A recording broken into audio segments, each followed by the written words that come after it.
since. The land, the house is located in an R3 residential zone. The property has no parking whatsoever, and maybe it was a restaurant at one time. So, we bring this use variance, to change the use to what we believe is a more appropriate use, a residential, apartment, use.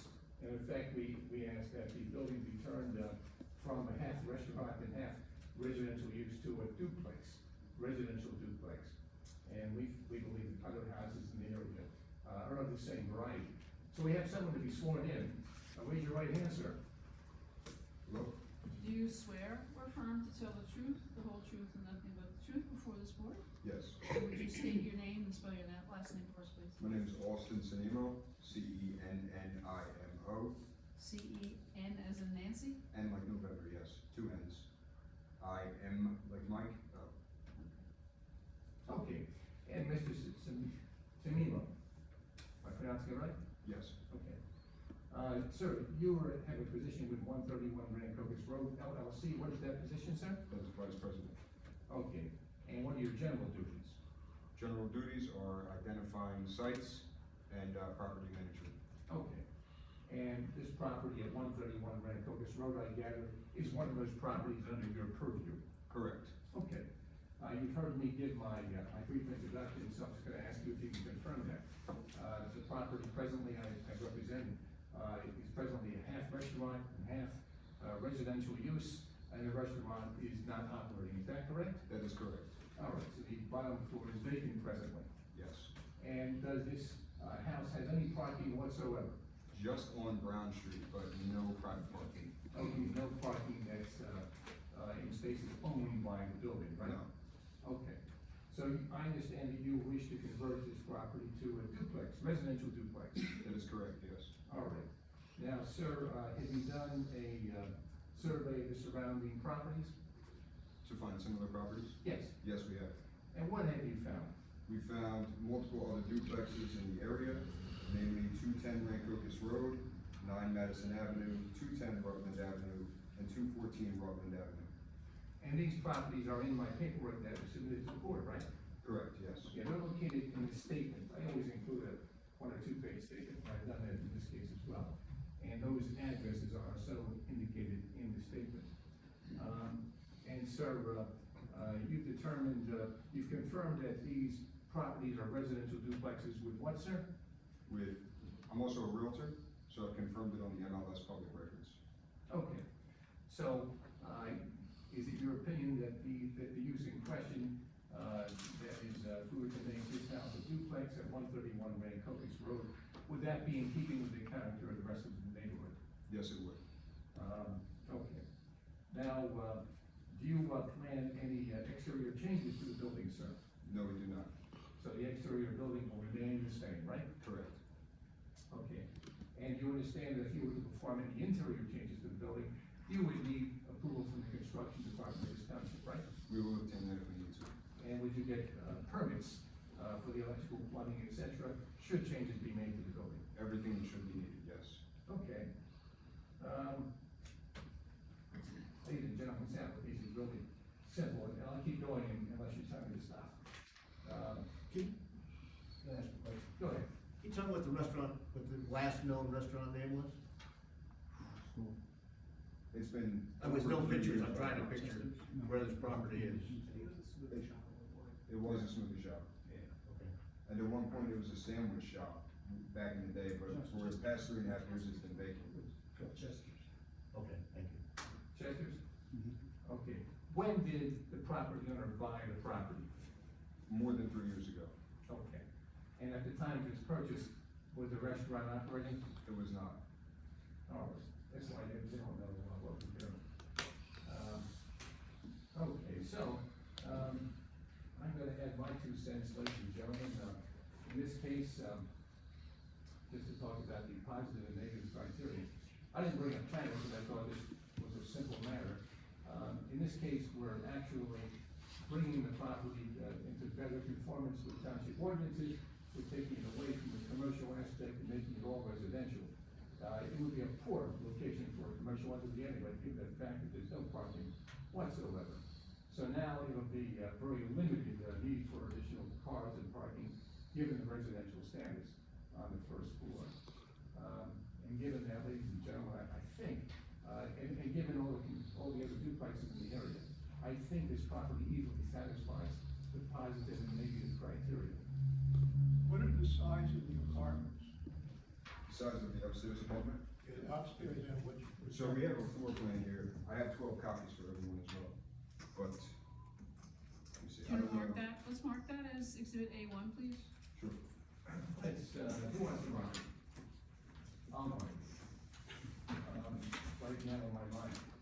All right, in any event, ladies and gentlemen, I'm gonna, Austin, can you come over, please? Yes. You wanna hand that out? Yeah, absolutely. Hand them out.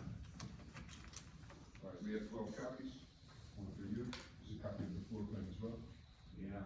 Pass them down for you. Sir, would you like them? If you have another. Yes.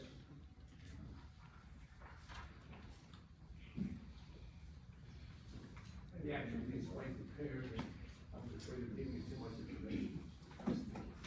So this will be the apartment, you're proposing two separate apartments. Correct. Not necessarily a duplex. No, it is a duplex, and that's where the Here you are, sir. use variance comes in, is that if they just converted it to a residence, and it was all one residence, that would be permitted use, and they would just do change of use, and nothing would be affected. But because they're seeking to have this be a two-unit duplex, that's where the use variance comes in, and they have to show that it's particularly suited and, you know, positives outweigh the negatives. So the use variance is required because it was a restaurant before, or because the duplexes aren't allowed in this RC? Duplexes are not allowed. Okay. Right. That's why we mentioned that there are other examples of other duplexes in the area. In any event, you all should have. Is there testimony that they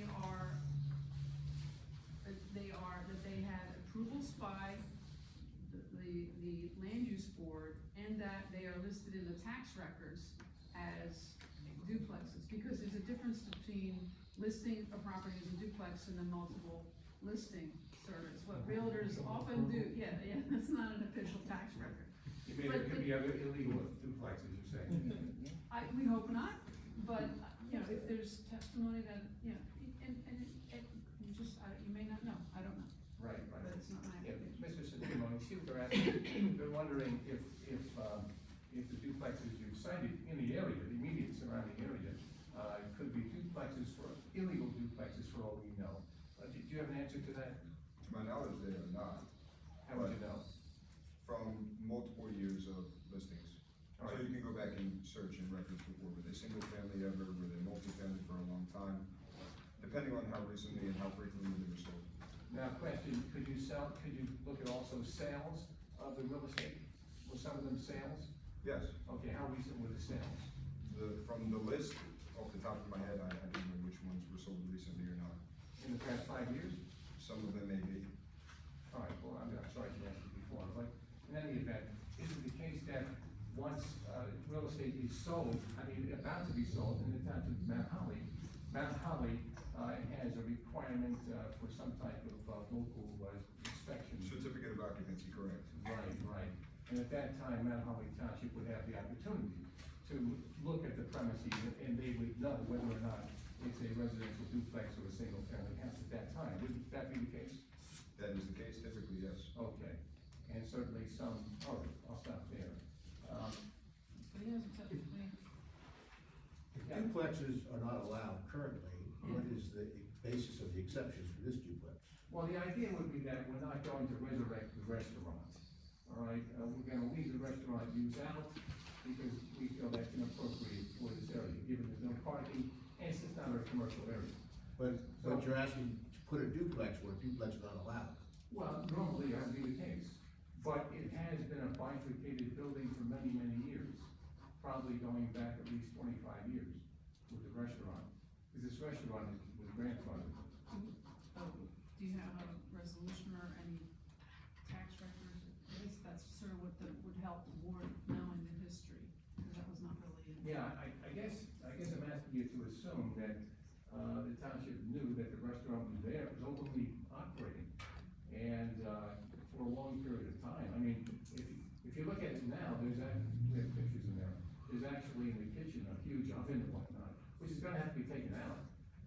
That's one of the things that the owner has to do, they have to take out the commercial fixtures and replace them with residential fixtures. I'm still uncertain as to why we're asking for a duplex to be placed into an area where duplex is not authorized.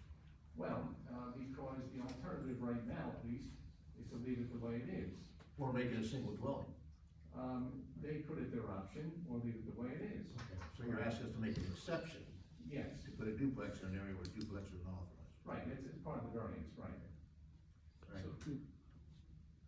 Was it, a duplex, residential, two-family duplex in prior history, I guess is one question, before the restaurant? Yeah, Mr. Sanimo, as far as you know, was the first floor, used as a residential, Well, it's not just the first floor, I mean, it's a duplex building, right? Right. Two-family, I don't know what the next address is, but that's a single-family residence dwelling, right? And at one time, the one where your restaurant is was probably a one-family dwelling. So now you wanna take the one-family dwelling and put two apartments, you're calling it a duplex, so you're basically saying take half the duplex and make it a duplex? Well, we're not taking a single-family house, we're taking a duplex right now, with one size Right, residential. put two apartments in there, calling it a duplex. We're changing one commercial, use in the building to residential. The way that it exists presently is a mixed use, so on the first floor is commercial, and the second floor is residential, it's a two-bedroom apartment. And downstairs is three separated rooms, it was operated as a restaurant for many years. Right, but I guess what I'm getting at, it was never, so it's almost a triplex. I mean, it was never approved for that before. I mean, you have a good argument for a duplex, but, you know, one family on the adjacent dwelling, and then one family in this one, now you're gonna put two families in this building, which Well- was never the case. I just wanna make that clear. Yeah, the occupancy number will be defined by the number of bedrooms. So, the upstairs has how many bedrooms, sir? 2 bedrooms upstairs, Okay, and you plan to have how many bedrooms downstairs? 1 or 2. The two different occupancies. That's correct. Yeah. Right, two different residential occupants, right. But either way, each apartment is not that large, 2 bedrooms each. Right, and you know, there are, requirements for bedroom size also. Right, they're gonna have to meet all those requirements with the construction office. At that time, we'll get permits and whatnot. I was looking at your sketch here, it doesn't look like they're gonna be able. Well, we have not indicated, the future dimensions of the first floor, only the present dimensions. Later on, that will have to be done in conjunction with the construction office, based on So our. are you gonna expand the building? No, Doesn't look like you have enough room in there. So, the requirement for a bedroom size is 76 square feet, with ceilings to be 6 feet high, correct? No, the ordinance has it broken down in the bedroom. It's like, 350 for a two-bedroom, I think. 650 for a single. I was referring to per bedroom, 76 square feet. On the main floor, we have 638.86 square feet. Okay. Is that sufficient for a 2-bedroom apartment? How's that number? 638.86. That's the first floor? That's correct. And you said the height, 6 feet? To my knowledge, yes. That's the requirement, right? Where the ceiling is at I don't know, least none of 6 my feet. boys would be able to stand up in there. He's asking, The ceiling is higher than 6 feet. My husband may be able to get in there. Yeah, it's one bedroom, 650 square feet, two bedrooms, 850 square feet. Right, you're not gonna have a large family. Yes, well, he's asking for use. There's also a minimum lot size. You gotta be So 412. that's something that has to be done. Okay, we'll address that in a minute. In any event, the ceilings are not 6 feet, I'm over 6 feet. No, the ceilings are higher. Okay, this is a standard height, for a building, at least 7 feet, isn't that correct? I believe the ceilings are higher. In other words, I'm not gonna knock my head right. No, you will not hit your head on the ceiling. Okay, this building was made over 100 years ago, right? Correct. Okay, and typical in that alley, the ceilings are not just 6 feet, they're 7 feet, No, right? they're higher. Okay.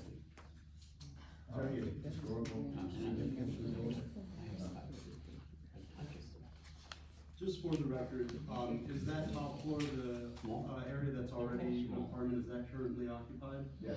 So converting it into a single use from a, in theory, if we were to go for a single family as opposed to a duplex, that would require, I mean, I would leave this up to you because you're the real estate guy, but I mean, what would that look like in terms of the current tenancy? At the very least, that would either have to expand to the whole building or be terminated and then, you know, either be sold or.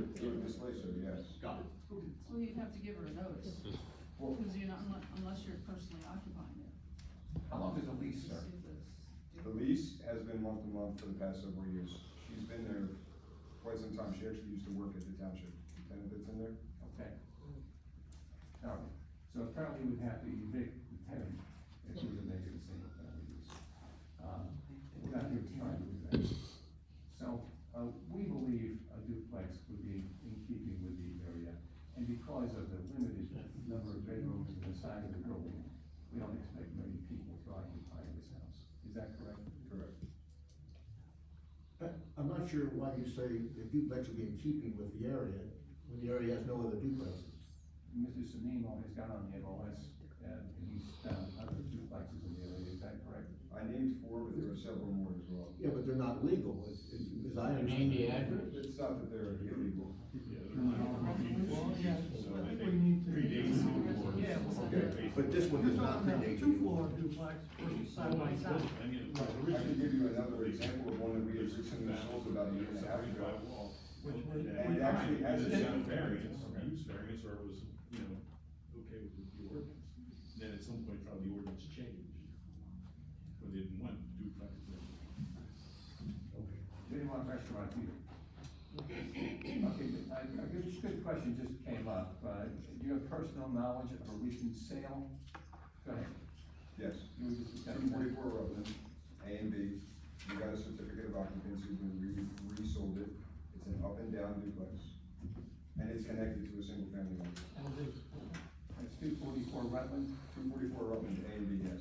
Okay, it's a similar case to ours that we want, right? Yes, it's down the street.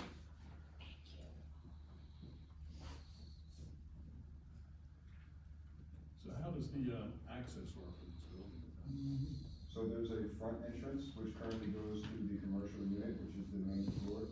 And then for the apartment that's upstairs, there's a separate entrance on the side. Okay, so this floor plan here, I guess I'm a little confused, so this is the, where is this? That is the second floor. The second. Yes. Here's the entrance, I guess that's. For the apartment? This, or on the side entrance, where is that? It's, What sheet is that shown on? it's not shown in these photos. It's How is facing it Brown registered Street. in the plan? If this makes sense to you, Floor plan. it's on the floor plan. Let me see. Not sure. Yeah, it's not on the floor. You I know see where it is, I visually saw main it. floor B, where this says storage, these are the stairs that take up, or down rather. So there's a closet in the front. So down, this is the front door here for the apartment. I'm sorry, there's a front door right there that says closet? Correct.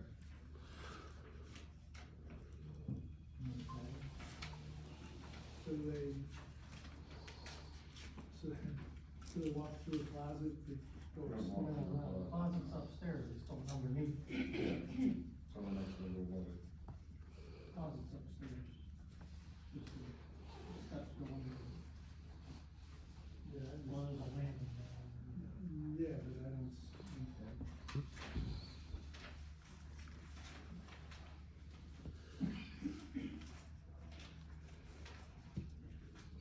So isn't that here? I don't get one.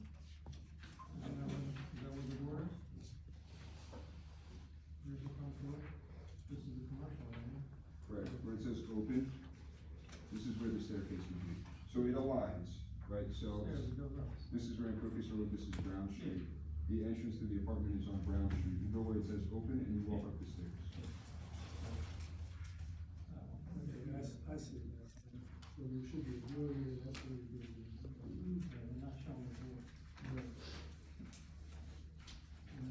Interestingly enough, when I first got married, 1976, 77, we bought, two apartments in a duplex on Rutland Avenue, 212. And we converted that into a single family dwelling. I don't know what it is now, but, I don't think it was ever legally, two apartments when we bought it. Interesting. This- You went beyond. Yeah. Very unusual. In this case, it was an open, restaurant visible to all. I don't think the restaurant illegally. It would have, someone would have known that. No, I'm not inferring that, I'm just saying that Yeah. that's was my experience. Right. So in any event, I'm hoping that the board will appreciate that we're taking out a commission, this, business, which would presumably would attract much more traffic than a residential setting, and replacing it with a residential setting. In our opinion, correct me if I'm wrong, Mr. Sinema, you're the witness, I want the attorney, but I can make a legal argument that this is a less intensive use than the bar, restaurant, or a business. It's more in keeping with the neighborhood. And I think, that it's a benefit to the town in that, we're taking out commercial enterprise and less traffic, less parking on the street, and it's certainly an improvement. Well, we appreciate the fact that you're admitting that your legal counsel, you're making a legal argument, which you can do, and which may be persuasive. But, there's no on-property parking for the proposed use, and you're required to have RSIS, you're required to have on-site parking for tenants. I understand that you're saying that a restaurant, I think you're probably relying on common experience is a more intense use, but there's, we don't know how many employees have been there, it's been vacant. Maybe we could find someone else to make it a smoothie shop if you want, but why would we do that? Well, that's expired already.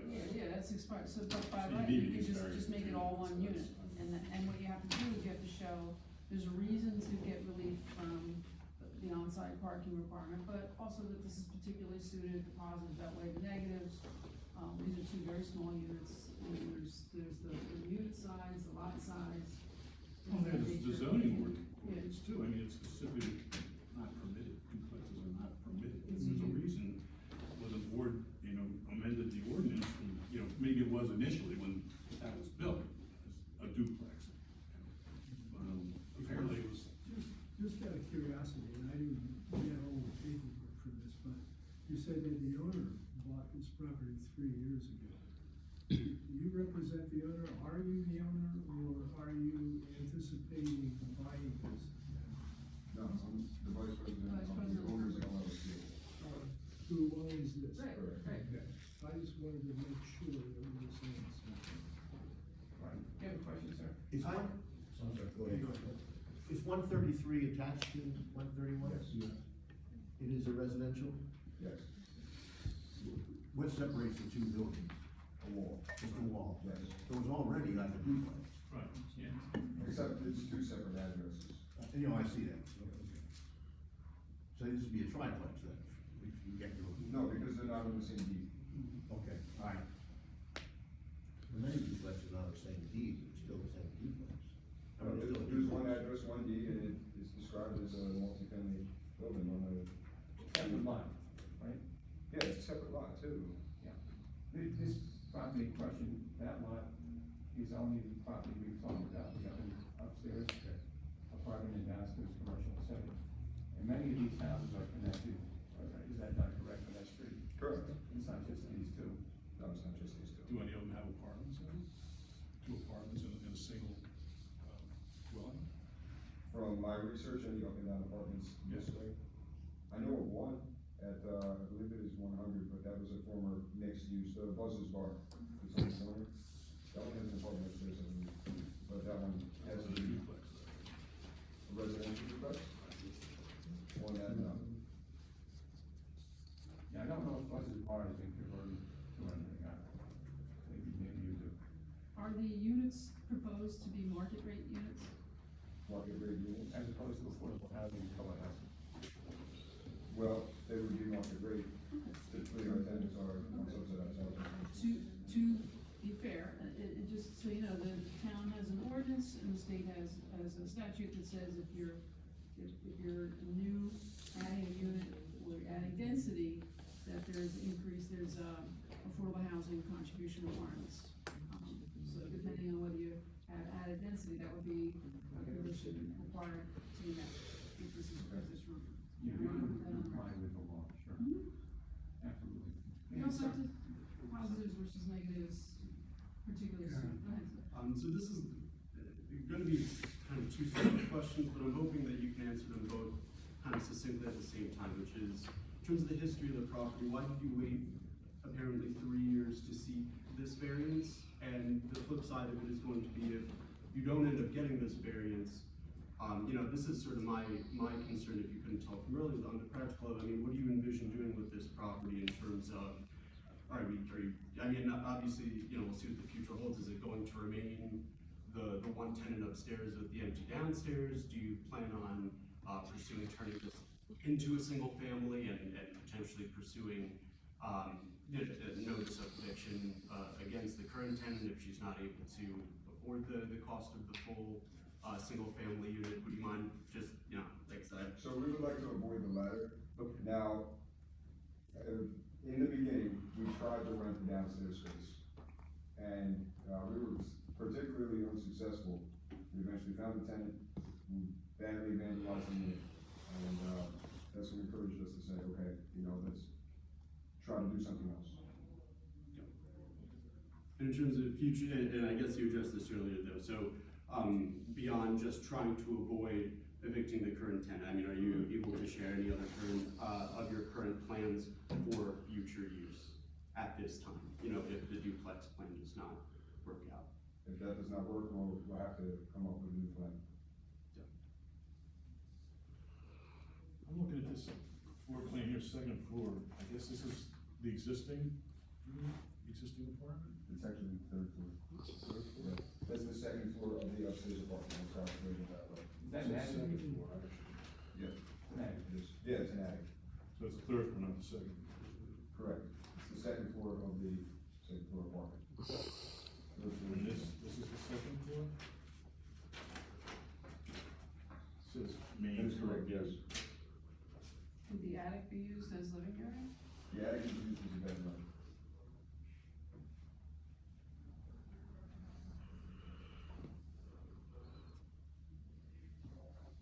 So what's the square footage on this one?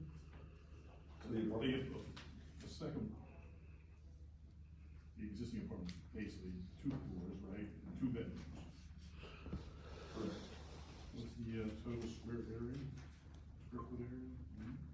So the attic is 275.34 square feet. Here it looks like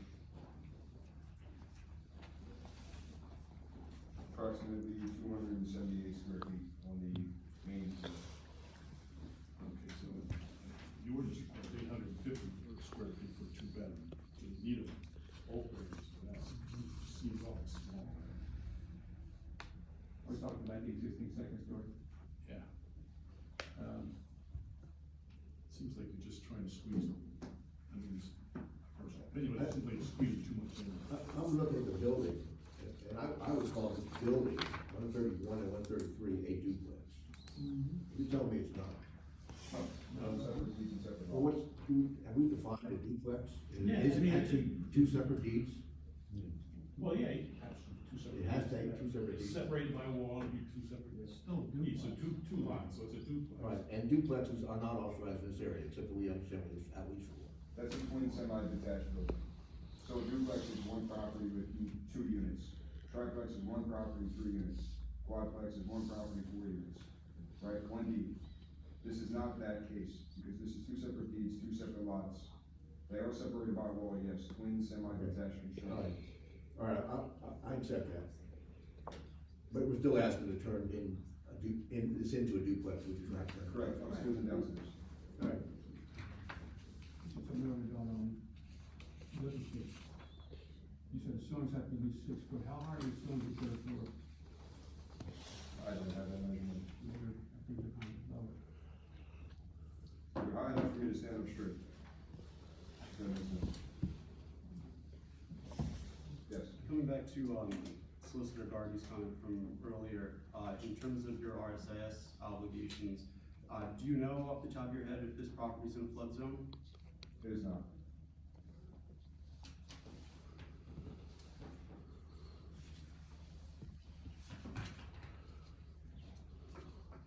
I'm gonna interject here, to get us back on schedule, I think we need to discuss the letters from the experts.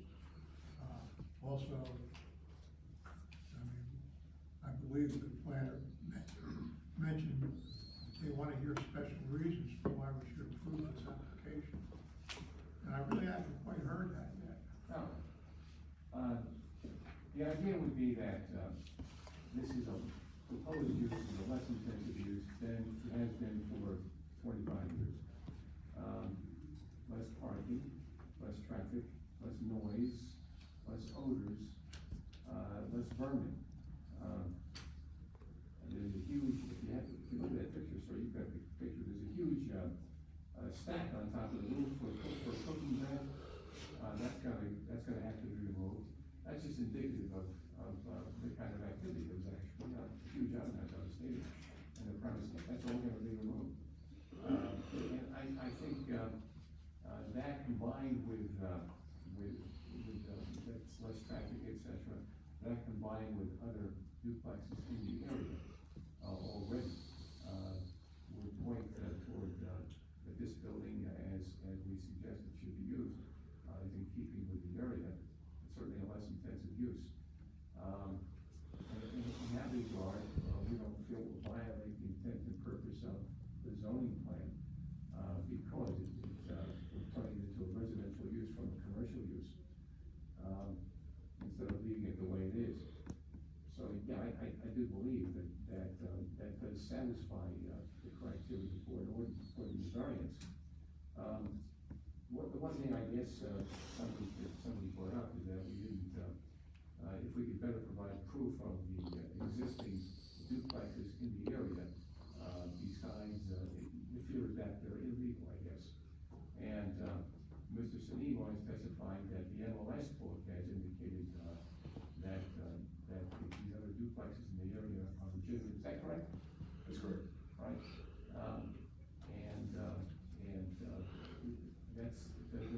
Those properties are in fact mentioned in our submission. I've heard no evidence to the contrary, and as far as I know, I doubt if anyone's here to object to the application. It could be if we ask, I don't think they're here, despite due advertising. We'll get to hear from you. Yeah, and we will hear from the public, but the best evidence as to what is permitted in the area is public records, which are the tax records and the inspection records. And I've said before, we've seen it where MLS records do not align with what is permitted. We've seen sales go through and then people come afterwards and say, oh, is this a permitted use in many towns? So, that could have been provided. You're welcome to provide the tax records or the inspection records or prior resolutions. We do not have that. We do have Mr., your testimony. Right. If that's the sole basis for an objection, We get back to, it advances the purposes of the zoning ordinance, and like I said before, I'm not doubting that at one point, the zoning permitted duplexes, 131 and 133, chase that. One family in 131, one family in 133, so now you wanna, for some reason, the board changed that. They don't permit duplexes anymore. Now, I mean, you could probably make a good argument if you wanted to have one family in 131, because I'm sure at one time that's what was there. Now you're trying to increase the density beyond what even, the board shot down before. Yeah, I think your point is that, your point is that there's two ways of looking at it. We're saying it's a less intensive use going from commercial to residential, and therefore we should make the bottom floor residential. Your point is that, well, why don't you spend the money and make it just a single family house instead? Well, I guess that's possible. Well, that's fitting with those other duplexes we're talking about, isn't it? Right. I mean, what other duplex owner has two apartments in one of these? Okay, well, I'm not sure if that's his, that would be his plan alternatively, I don't know. We didn't come here to make a sure application, sir. With all due respect, this is our application. You know, it's your obligation to prove, you know, Didn't you positive. say that parking was limited? There's no parking at all. Well, then you're gonna double the parking by adding another apartment, are you not? Well, in contrast to what it was as a commercial application, But, no. but will you double the parking? Compared to nothing, yes. Well, 2 times 0 is 0. Well, How would parking compare under a single family, if you ended up converting that side into single family as opposed to a duplex, what would the difference in the parking obligations look like?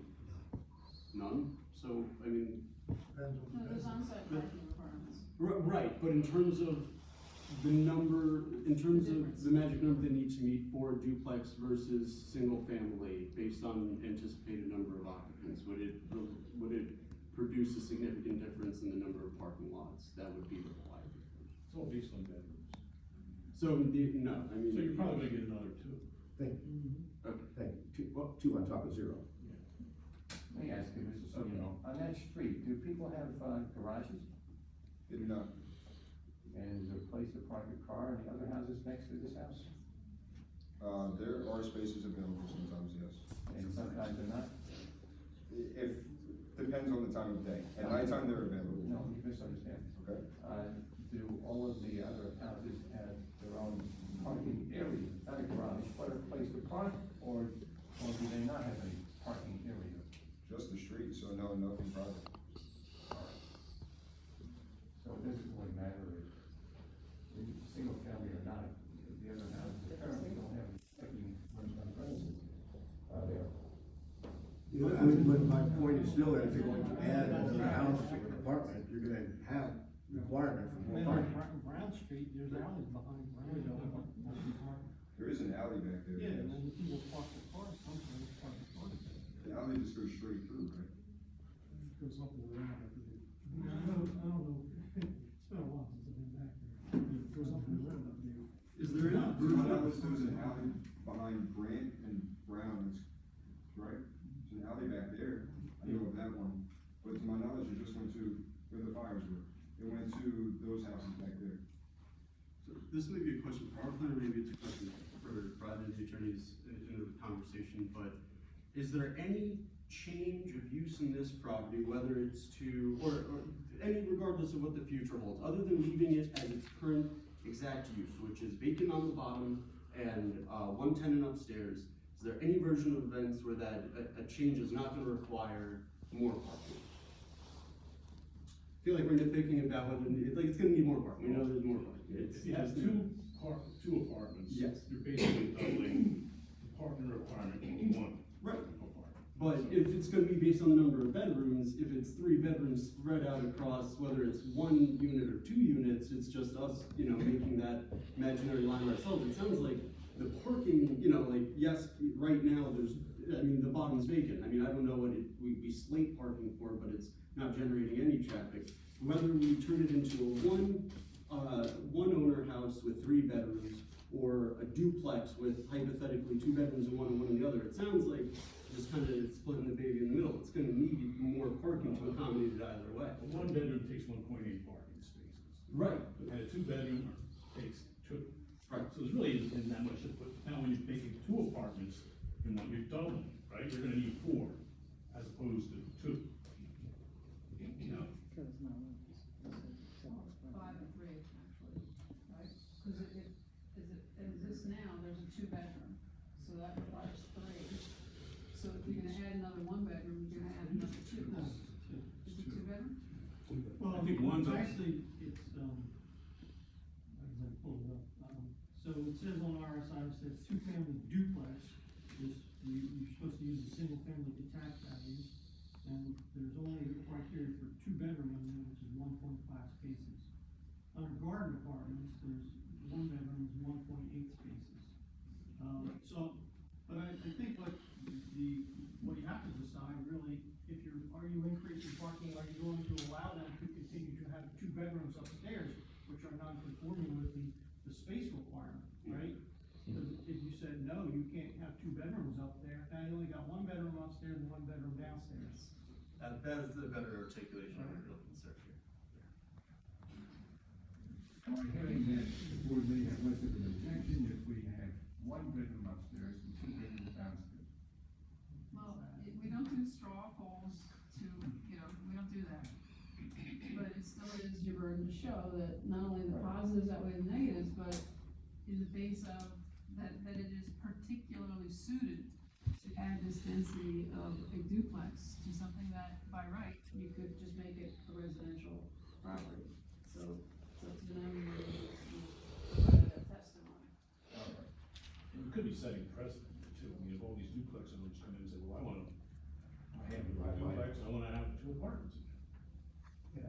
There's a reason, no duplexes allowed. Not many of them have restaurants still on the bottom.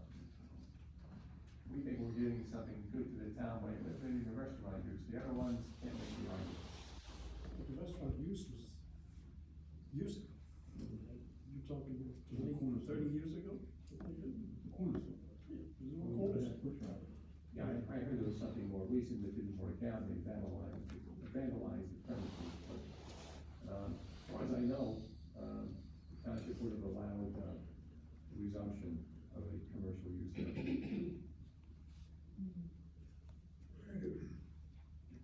The planner, Mr. Calipolani. Well, Your issues addressed. Again, I would get back to the main points, is, you gotta provide the positives and negatives. The proposal will advance the purposes of the New Jersey Municipal Land Use Law and the township's master plan and zoning ordinance. As I stated before, it's not permitted. At one time, it must have been permitted, reasons that I wasn't involved in before, and the planner changed the zoning to not permit it. Is your point So that- I don't see how you're advancing the municipal ordinance. Is your point that if it were an operating restaurant right now, then we have a greater reason? Is that your point? Well, that's not permitted either, so I don't know how that benefits you. Well, I'm just trying to figure out what your logic And is. it's not a restaurant now, so I don't know what the point is, right? It's vacant. If we So reopen- now, you have to come up with a use that works and advances, the purposes of the municipal master plan and the zoning. Right. Well, it's zone residential, we're trying to make it all residential. Right, but you're trying to multifamily residential, Well, we're trying so to. that's not in keeping with even the surrounding areas. I asked you before, are there apartments in these other duplexes? Well, that's what Mr. Sinemo was talking about. Yes, There's apartments. yes. That's why they're duplexes. Duplex is one dwelling unit, right, separated by a wall. So you got one family on one side and one family on the other side. Now you wanna have 2 families on one side, right? It's not necessarily side by side. It's a side by side duplex. You can have an up and down duplex. Duplex is one property, 2 units. So apartment A, apartment B, apartment 1, apartment 2. That was never permitted in the zone. Right? The zoning ordinance, as I understand it, came into being in the 60s or 70s, and probably this restaurant predate the zoning code.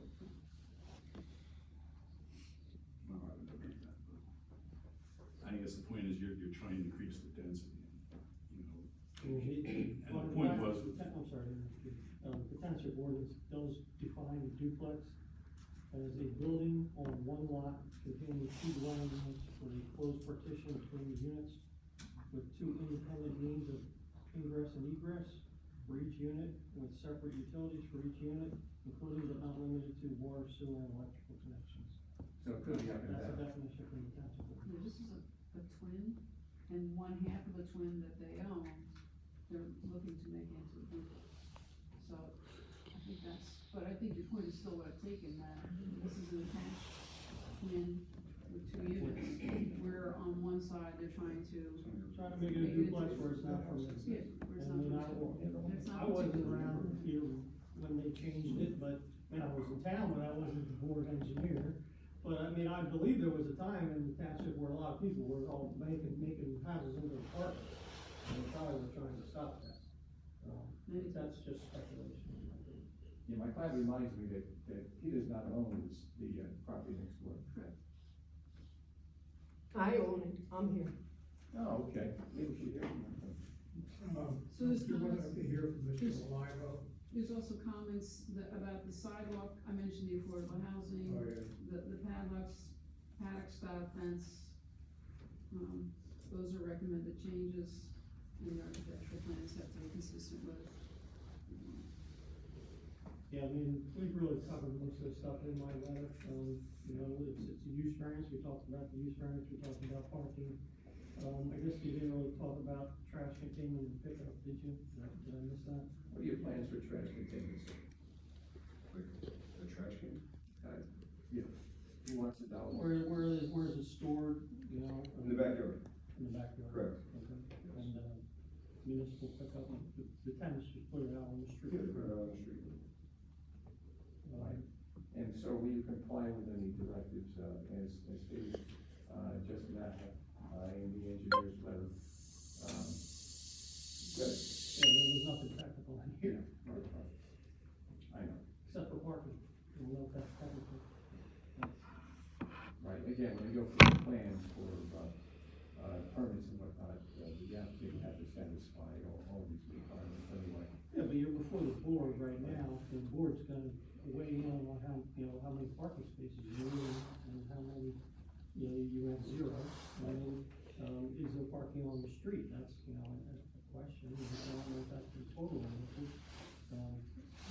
Is there, I forget how, I mean, usually you can't park 50 feet from an intersection, so that whole side of that street is gonna be restricted for parking, right, you know, along the building. For stop signs, 50 foot setback. What do you envision having cars parked in this duplex? You can park along Brown Street. Not within 50 feet. Yeah, not within 50 feet. You can park on both sides of Brown Street. So, first come, first served, whoever gets the first spot. Sadly, that's the way that's what they're stuck with in that area. Any comments or further comments or questions from members of the board? I'm gonna open this up to the public, starting with the first row. Come up, identify yourself. Would you state your name and address for the record, please? Wanda Rodriguez, 133 Rancocas Road, Township. Do you swear or affirm, tell the truth, the whole truth, and nothing but the truth before this board? I drafted up a letter, and I just want to read my concerns. Members of the board, as an owner of 133 Rancocas Road, and neighbor of the other side of the residence, 131 Rancocas Road, I am asking the non-Howland Land Use Board to take into consideration our request to add this stipulation to the request before approval of the requested application.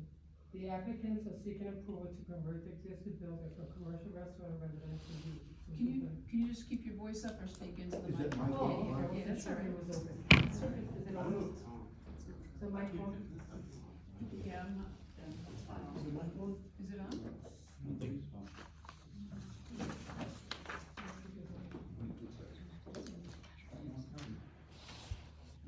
Yeah, I can hear you.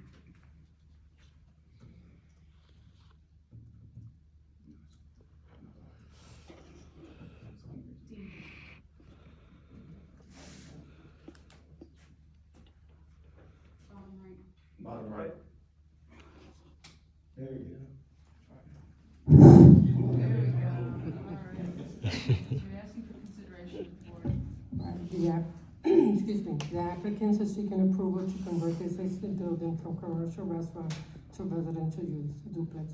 It appears that the building at 131 Rancocas Road in Mount Holly does not appear to have a firewall between both properties. Firewalls are a crucial part of a building passive fire protection system and are designed to maintain structural stability while providing and stopping the spread of fire from entering our home, as well as clear and sound transmission, which we hear daily. It is almost like an invasion of our privacy in our own home. Our request is that the board takes into consideration that a firewall will be added to the entire connecting wall to protect our family as well as theirs. This is the only requirement, that if I'm in the bathroom, I could hear them, and I'm sure if I could hear them, they could hear me in the bedroom.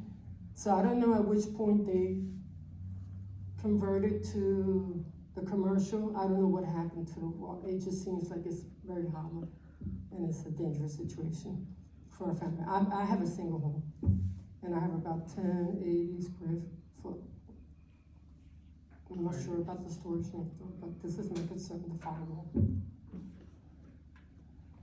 Thank you. Thank you. Matt, Mr. Sedema, would you be willing to ensure there are proper firewalls between the party walls, where the application to be granted? Yes. Thank you.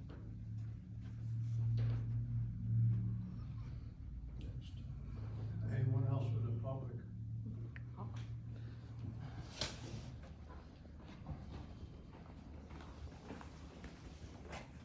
Would you state your name, please, and address? Tara Astor, 416 Buttonwood Street. Not, Do you oh, do you swear or affirm to tell the truth, the whole truth, and nothing but the truth before the board? I swear and affirm to tell the whole truth and nothing but the truth. It may not be relevant just for historical record. I moved here in 1978. I was 8 years old, and I was really good friends with the girl that lived next door to that building. And as far as I know, from like the late 70s, early 80s and on, it was a corner store. We used to scrounge change and buy penny candy there. So I've never known it to be a residence. Not that it may have been in between, late 70s, early 80s up to the restaurant, but it was a corner store where people used to go. And no one really drove. They would just walk and pick up sandwiches and chips and soda and candy. That's it. Thank you.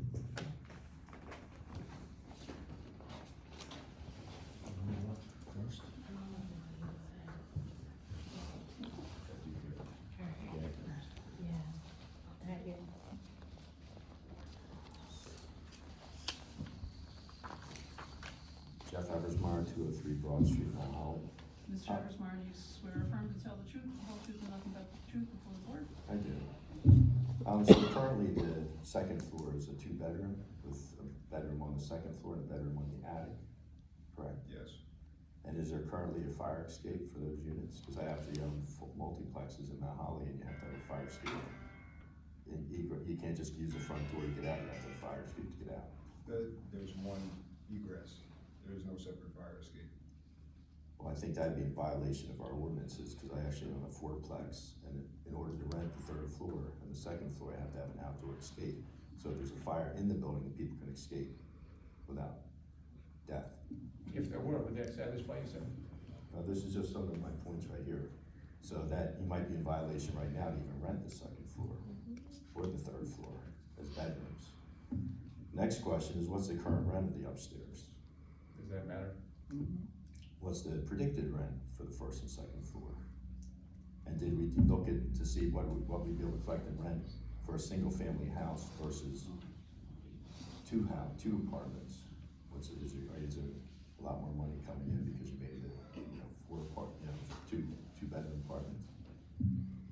So I think, and did you look into renovating the whole house into a single family house, the cost, or dividing it into 2 apartments, the cost to do that? Or did you just make it remind you wanted to make apartments upstairs and downstairs? You're suggesting as a business decision that the applicant may be better off making the single family house and make more money. That's what you're suggesting, right? Well, plus if you have to give it the person on the 2nd floor, the rent might be $500 a month versus $1,500 a month. So there's a benefit to that, because now you've gotten rid of the person on the 2nd floor who's been living there for a number of years. Perhaps so, sir, but there's an investment just fixing it up to make it a single family house too. There's a cost effectiveness. You should look at what it costs to renovate into a single family house, what it costs to renovate into 2 units. Good idea.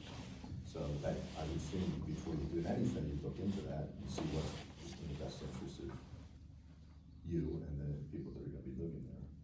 And the other ones, there were some other apartments that supposedly have, they're duplexes, but did they have parking? Do they have parking? Do they have, do they have parking for their, you could say there's 244 Rutland, and,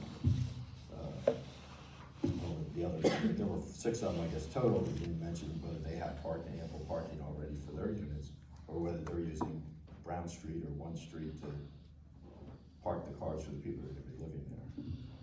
So that's my concern, but the biggest thing is, I believe this is actually illegal, what they're doing on the 2nd floor, and you guys should really look into this. Because I own property, multifamily houses, and anything with a second or third floor residents living up there. If there's a fire in the house, the people upstairs on the second and third floor cannot escape. So if you've got people living on the third floor and there's no way to get out, the firemen have to get there or they have to go and climb out on the roof to escape. So you really need to look into that. I don't think we need higher density in Mount Holly, because we've seen what's done through the whole community. Yeah, can you elaborate on that? There was actually a house on Garden Street that the county, somebody owned the property, and they put padlocks on each door. And the county was supporting, had multiple people that were paying it actually shouldn't even own it. And it took us probably a year or two to get the people out, but the county actually was paying her to rent apartments in a single family house on Garden Street.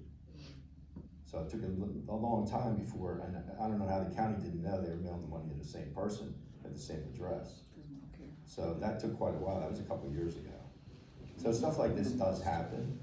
And I've also, by banging on doors in Mount Holly, I've found that there's, even on my street, that there's a house that's got 3 apartments in it, and I don't think it's registered as a multifamily house. So I've opened it, I'm waiting to hear, but it's been a week now, I haven't heard anything. But as you walk around, you knock on doors, you find out that there are houses where they're not permitted, but for some reason they've gone unnoticed, and now I'm bringing it to the attention of the township, and I haven't quite gotten any answers from it yet. Because I gave 2 of them, and one, they just don't seem like they know anything.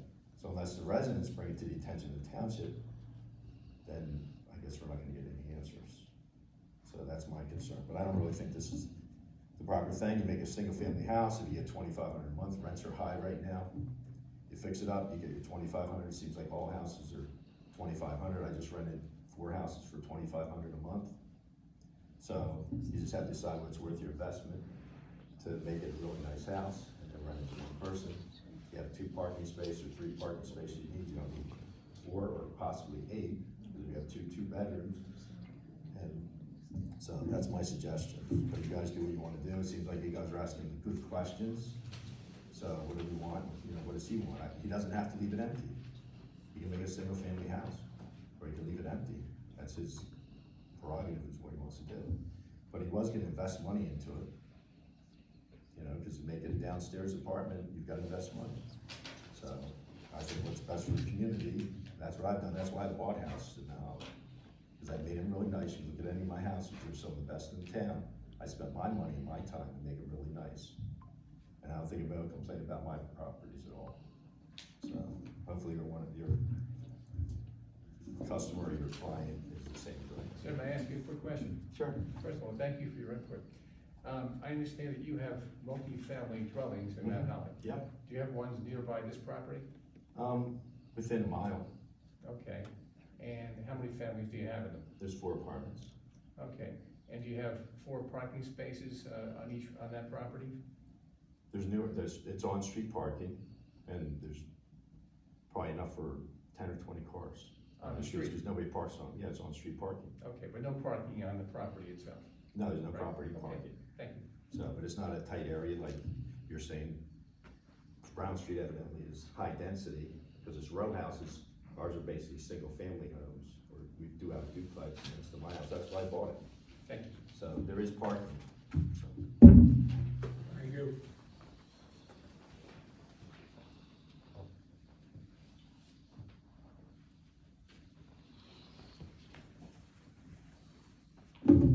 Hi, Amber Koperbass. I'm sorry, Anna, Amber, and then my last name is Koper, V as in Victor, O, S as in Sam. and do you swear affirm to tell the truth, the whole truth, and nothing but the truth before this board? I do. And I'm sorry, your address, please? Oh, it's 100 Madison Avenue. Thank you. So I just have a couple of concerns. The first one being that this is another planning board meeting that I had to send a few emails to get the agenda for. It wasn't posted on the website before this afternoon. Jeff Reeve. Yeah, you emailed it to me. Covering for Jill, who was out for family emergency, so Yeah. that's why it wasn't posted. Okay. I just took over the week ago. Yeah, no, I mean, I was thanking you for sending it to me after I got the automated response, but I just wanted to point out kind of, especially when there was a similar thing with the master plan meeting, that people kind of just want to know what's up.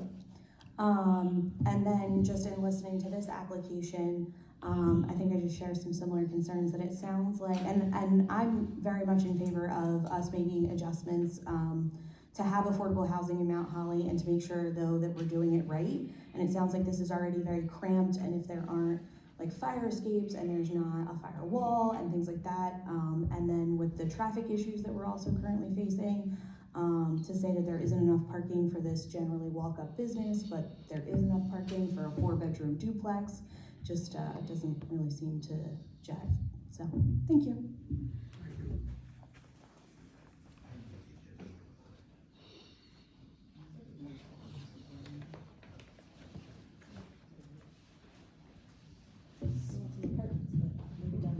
Maureen Taylor Ford, 117 Branch Street.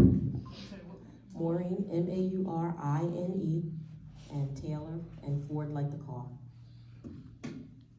And I'm sorry, your address is on Branch Street. 117. Thank you. Can you swear or affirm to tell the truth, the whole truth, and nothing but the truth? I do. Happy Monday, everybody. So I just want to follow up real quick.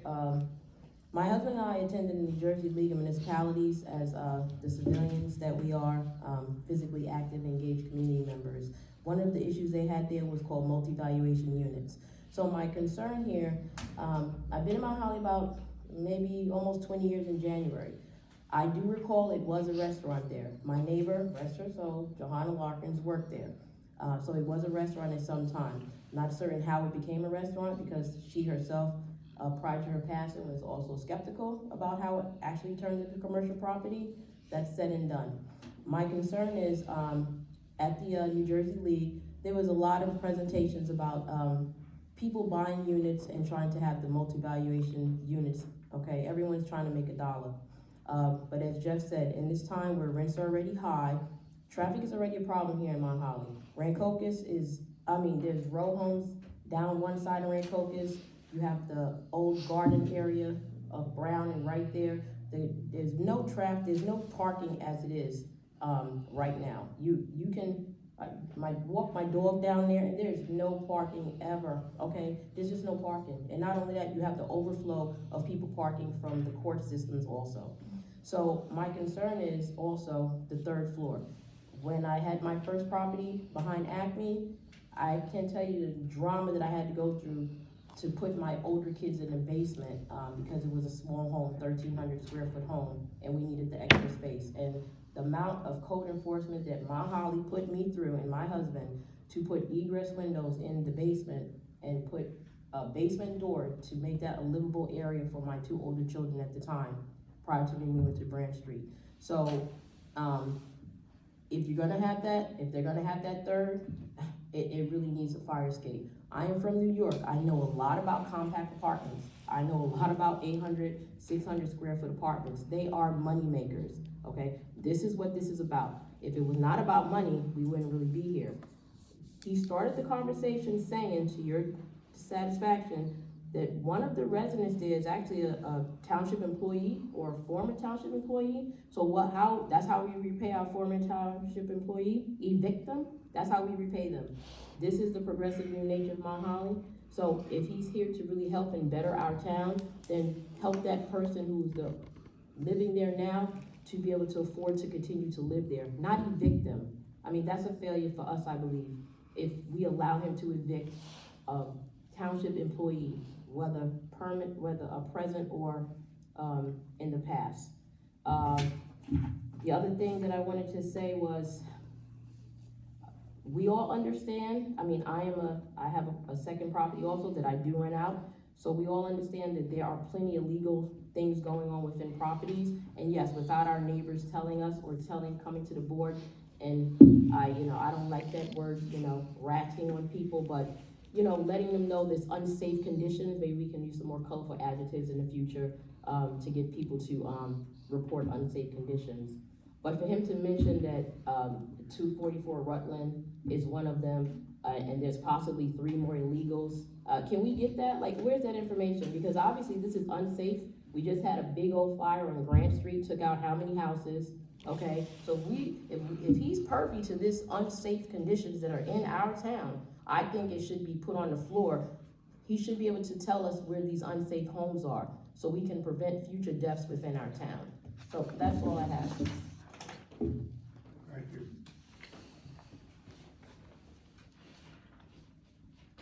Anybody else?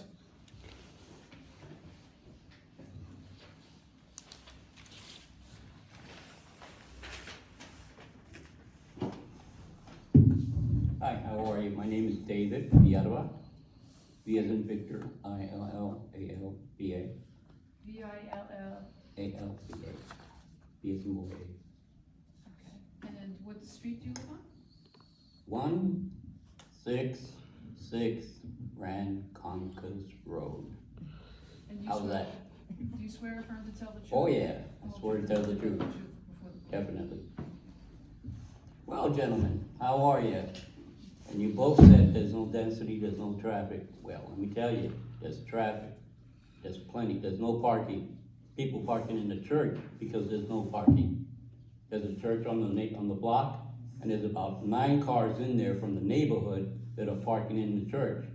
Now, those buildings, and that's just the parking, there's no parking, so when you say you don't live there, I live there. I know what goes on. To convert that into a duplex, And as the restaurant is concerned, I spoke to the people from the restaurant when they were there. They were only taking deliveries.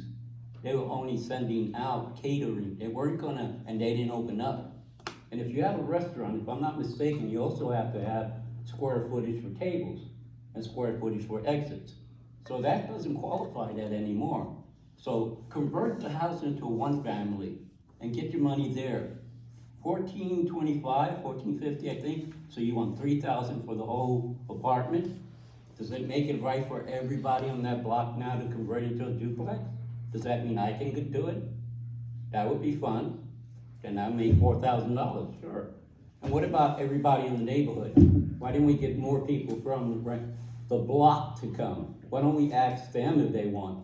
I don't know, any house on that block, there's a duplex, or there's 2 family. Every house on that block is 1 family, and it's small, very small. So you're squeezing in to make money, to make a profit. As for fire is concerned, around the corner there was a fire. 8 houses are gone. Guess what? The fire moved from 1, and they were brick houses. They weren't little stucco or wooden houses like we have. They were brick houses, and the fire moved from 1 building to the next, to the next, to the next. So that's an issue. As far as him putting up a firewall, I don't know what kind of firewall he's gonna put up. What? A sheetrock that's gonna say it's fireproof? Unless you're building cinder blocks or something like that and you're gonna divide it, boy, I'd like to see you do that, because I'll be inspecting it every day. I'll be looking outside and making sure you do it. But no, do not build a duplex there. If you had extra property, maybe. Put an extra. Single family, those are single, 1 building, single family. That's what it's made for. It's just outrageous that you want to try to pass this for more money. You don't live there. How about you live there and you rent the bottom if that's what you want? Or live in the bottom and rent the top. You can save yourself and make some money that way. Again, I live in the neighborhood. I know, what goes on there. There's not a lot of room. My house, I can touch the ceiling. I'm sure yours can. It's not 8 foot. And as far as, Maureen was saying, if a lot of illegal stuff happens, doesn't make it right. Because I look to see what the homes are that you mentioned earlier. Doesn't make it right. It's only 2. Doesn't make it right. And it's the same thing with this. Ask the neighbors. I will be going tomorrow to talk to every neighbor and letting them know that this is an issue. So if can they come to the board? Can they address their concerns? Can we form a petition to see if this can actually work? You're doing a fine job yourself, sir. I appreciate you saying that, but that you're still here trying to pass something that doesn't make sense. It really doesn't make sense. If he's gonna have an attic, come on, you need as they say, a fire escape, steel, spiral, going all the way down. But even so, there's not enough room. That's a wooden house, old house, it'll burn like the houses around the corner. Do you know how many houses burn there? 8, and that's right around the corner. And there's absolutely no parking besides that. To have a family, 2 families move in and push them in there in a little square feet just so you can have more money? No, that doesn't fit. I appreciate your time and your service. Thank you so much. Anyone else? That concludes the public portion. All right, I want to thank everyone for showing up. I'm sure it was very helpful.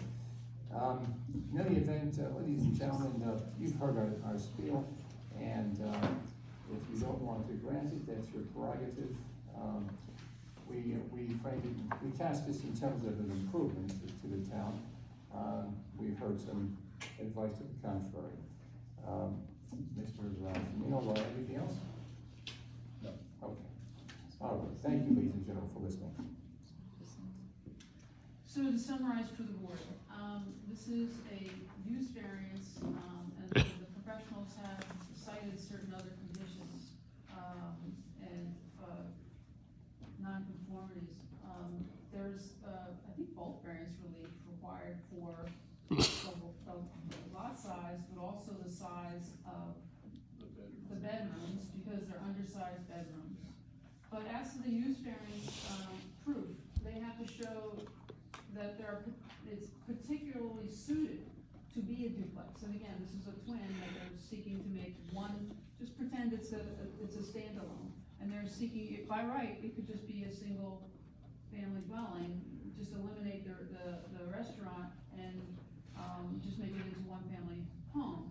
They could do that by right, but they're seeking to increase the density and create 2 residential units where one would be permitted. And they have to show that it is particularly suited to this purpose, and that there are special reasons for you to grant this relief, including that even though it's different from what is permitted in the zone, that it somehow advances the goals of the master plan and doesn't offend the purposes of the zone plan or the zoning ordinance. And it's their burden to show that that's the case. And council has made arguments, they've presented testimony, they have not brought a planner. They don't have to. You can accept their testimony if you wish, their arguments if you wish, or you can say it's not enough for you, because they do have a very steep hill to climb, because it is a use variance. And then there's the bulk variance relief in addition to that, and also the parking. And when we look at the positives or the negatives, we look at, again, whether there's a uniqueness about the property, where it's situated, and you look at the neighborhood and the impact of the neighborhood in terms of noise, traffic, parking, lighting, things of that nature. That's what we typically look at when we look at positives versus negatives, but also you have to look at whether it's particularly suited. I don't know which way you're gonna vote on this one, but typically for a use variance, I mean, I would do that first, and then go to the bulk variance relief second, because if you don't grant the use variance, then, the vote on the bulk variance is not necessary. And you may have a further discussion about the bulk variance, about relief, about the size of the, units and the bedrooms. So typically, my suggestion is that you do a motion to approve it, but with the conditions.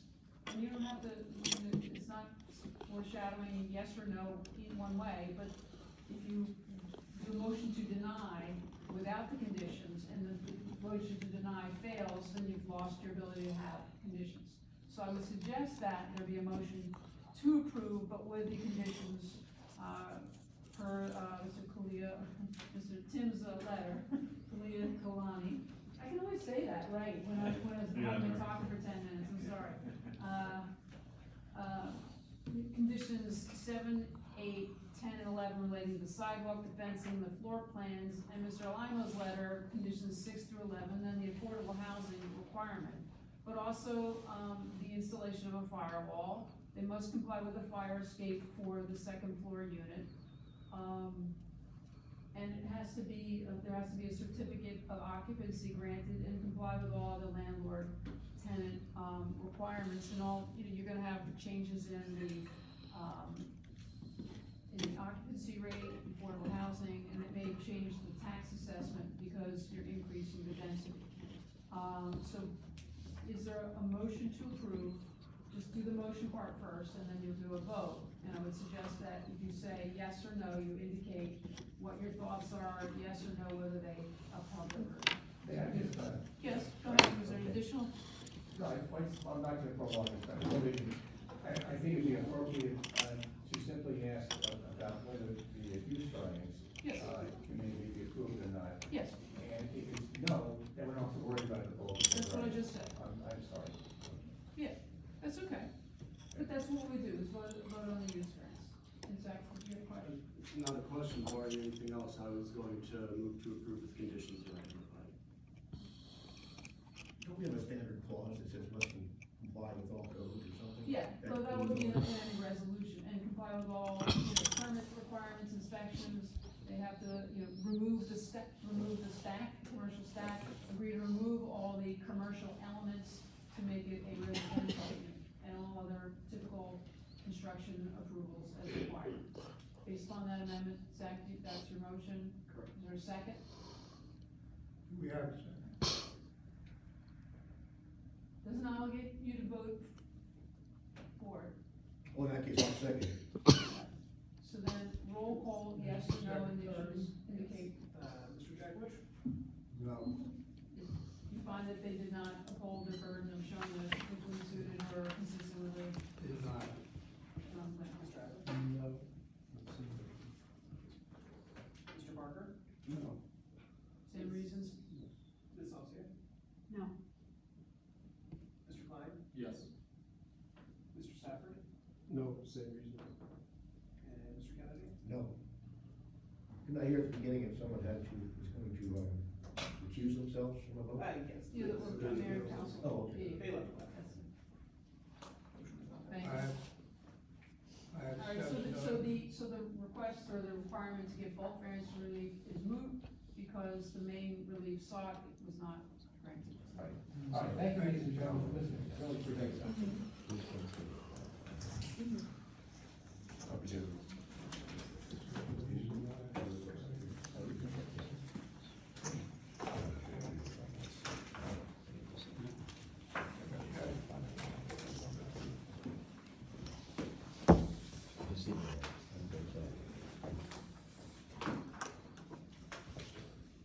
Comments from the public? Comments from the engineer? Can I make one last statement? Your time? Yeah, Yeah, can I? sorry.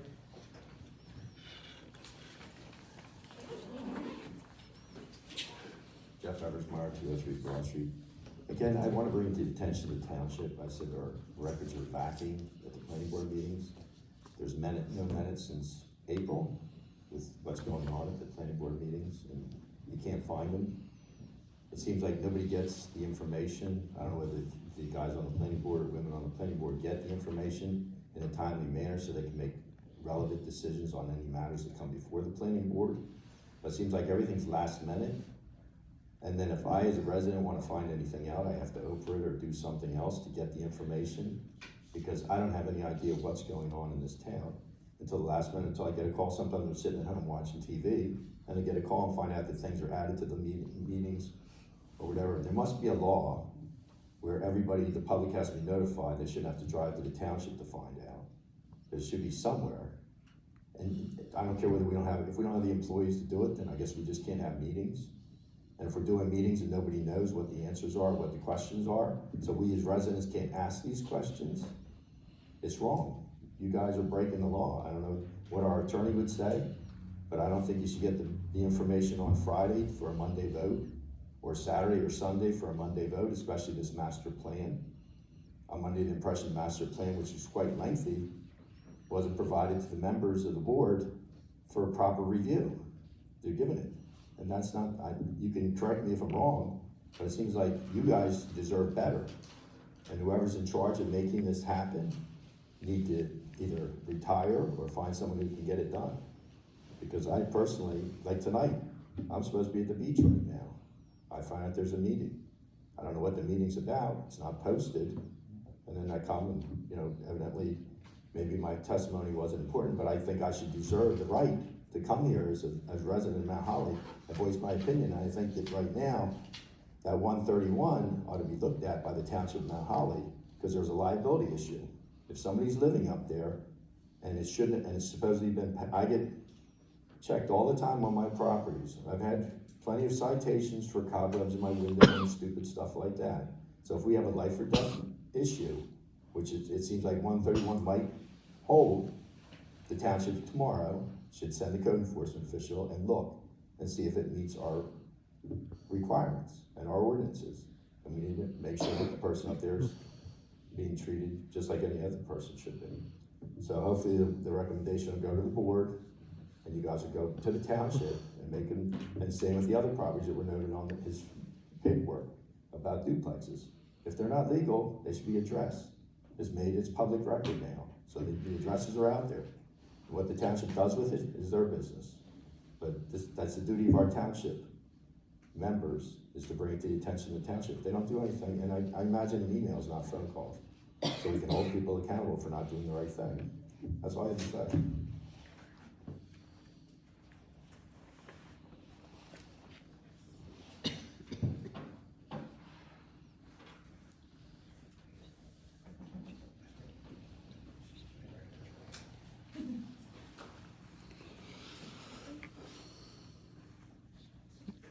I'm assuming this is the public session for non-application, not for Correct. applications. Could you do us a favor, just state your name and address for the record? I would be delighted to. Audrey Winsinger, 2 Washington Street, Mount Holly. I came here several meetings ago when Mr. Palente was putting in an application for a subdivision and a C variance. The application is number 2024-02, and it pertains to block 84, lot 65. And there was a lot of discussion about conditions, and you all spent a long time talking to him. And at the end, the resolution was created, and it has a whole list of things in here that he needs to do. And so I followed it because he's my neighbor. And so I watched how everything kind of went down, and I'm a little curious. I ended up actually incorrectly at Lee Eckert's office, and he said, no, I said, who gives the CO for these buildings? And he said that he does not. He said, that's new construction, that's not me. Go on over and see Paul Hardifer. So I did. I went over to see Paul, and I asked him because I don't see that there is compliance, although I am not an engineer and I'm not always the smartest tool in the box. So maybe I'm missing what he was supposed to do. But when he's supposed to, plant trees, that's really obvious even to somebody like me. And so there is a lot of stuff not done. There's piles of asphalt that he chose to leave on my property, and then trash that he left on the property that he was selling. And that's sort of the crux of the matter, is that even before this resolution was written, there were for sale signs up and people moved in. And I'm just curious, because I asked Paul, how does somebody get a CO when there are conditions to be met? And I can clearly see that some of them weren't met, and I have to assume maybe others weren't. I don't know that.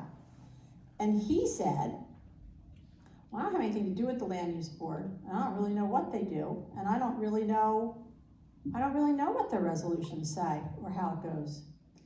You should talk to Mr. Alino. And so I said, well, I think that you gave the CO Mr. Alimo did not give the CO. And he said, oh, no, well, I don't know anything to do with any of that. And so it became very clear to me that there is a breakdown in the system. And I don't think that it's anything for Mr. Palente, I certainly hope not. But there is a problem in the system if our construction office is handing out COs prior to compliance with the resolution that you folks sit here all night long and work on. That's a lot of work for something to happen that is really, really not right. And I have a problem with it because he's my neighbor, but I'm thinking to myself, well, wait a minute, how many times does this happen? Does this happen over and over and over again? I think this is a systemic problem. I hope not. I hope it's something where they just gave a favor to Mr. Palente, but maybe not. Maybe it is a systemic problem. So I leave you with that, but I want you to know that this did not get complied with, and he has sold those houses, and there are people living in them. And that's a systemic problem. And I think it starts, well, here, but I think it continues on to the construction office.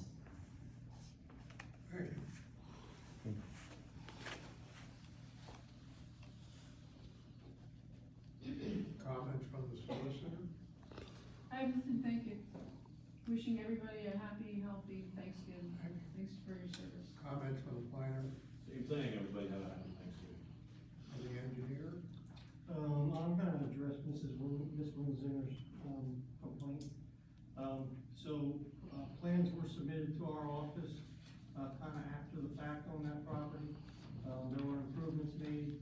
I reviewed the plans and asked them to, rectify, problems with, making the sidewalk, handicap accessible. Then there was the issue about, runoff to the Winzinger property. And so, I gave an approval of a comp plan, but I was never notified that any work was being done to come out and inspect it. So now, part of it was that there really wasn't, I don't recall there was any requirement for them to post bond or post escrow for this job. Yeah. And, that's kind of where we get into trouble, I would say. And so that's where it is. I haven't visited the site to know whether or not they comply with my plans. I'm not an enforcement law. Yeah, you're not the first guy. Yeah. Who awards the certificate of occupancy? Who gives the Construction code official. So, I mean, on a typical residential development, like that went down, Will Mount Holly Gardens, our office would go out and do an inspection before we have to have a CO. But for single family houses, we're not always asked to do that, and we weren't asked to do that. May I come back and just say one more thing, please? No. Okay. Then I'll sit down and not say anything. You can't. He's You're not- gonna push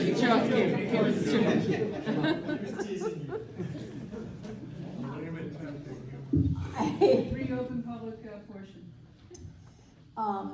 There was a requirement that there was bond improvements for anything within the township right away.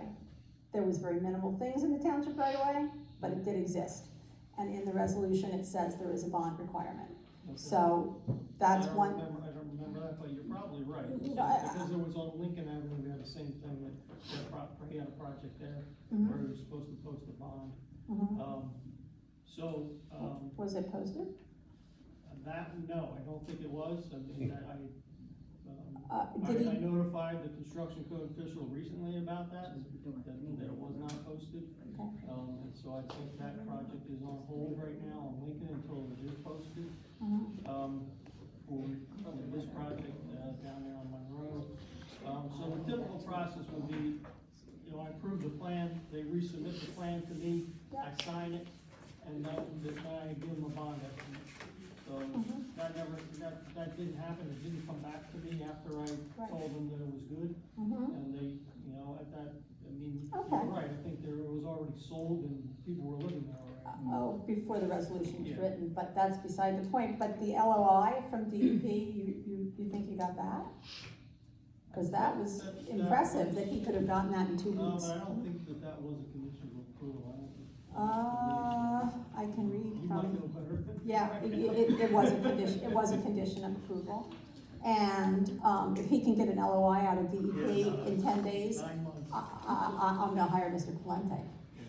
So, anyway, no, I don't think that the LOI from DEP, the, contribution to the Affordable Housing Trust Fund, maybe not, the planting of the trees, absolutely not. Revised plans that are written by an engineer, I don't know, but you know. I'm just saying, I just fix the systemic problem. It's not right that you sit here all night and you create these resolutions that Paul says, yeah, I don't know anything about them. And I'm thinking, wow, that's a problem. Who is the enforcement on in the township? Zoning officer?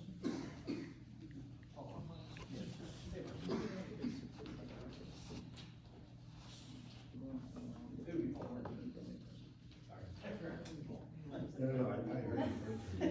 Comment from the solicitor? Comments from members of the board? I do have more of a question than a comment. I received a email from one of our residents, a man by the name of Mr. Larry Dewey, who submitted nearly, if not more than 2 years ago, to have an approval to widen his driveway, and he's heard nothing back from the township. I've got his original application here, and he's very concerned. He thought this was a done deal basically, but he's never received anything back to proceed. I just wonder if we have a status on that. Do you know what the property The address? address is, 421 High Street. So that's a county road? So that's the main road, I guess. It's right down High Street. Yeah, so it wouldn't come from me, it comes from the county. Shouldn't someone inform him of that, that we're not in office? I don't receive those. I mean, I don't recall getting a request for that. Because there's an all-free parking permit that would come from me, and, I don't remember getting a request from the township. I mean, there have been cases where, they've asked for different permits on High Street, and I always tell them that's county road, so it's not. It's not, I may be wrong, but if the driveway is that's still county road, because it intersects with it? All right, well, I'll be happy to tell him that that's the case, but I think we should have gotten something formal from the township saying, not us. You may have gotten something from Joe a while ago. He says he never received anything. I actually asked Jill myself 2 months ago the status of this, and she never responded to me.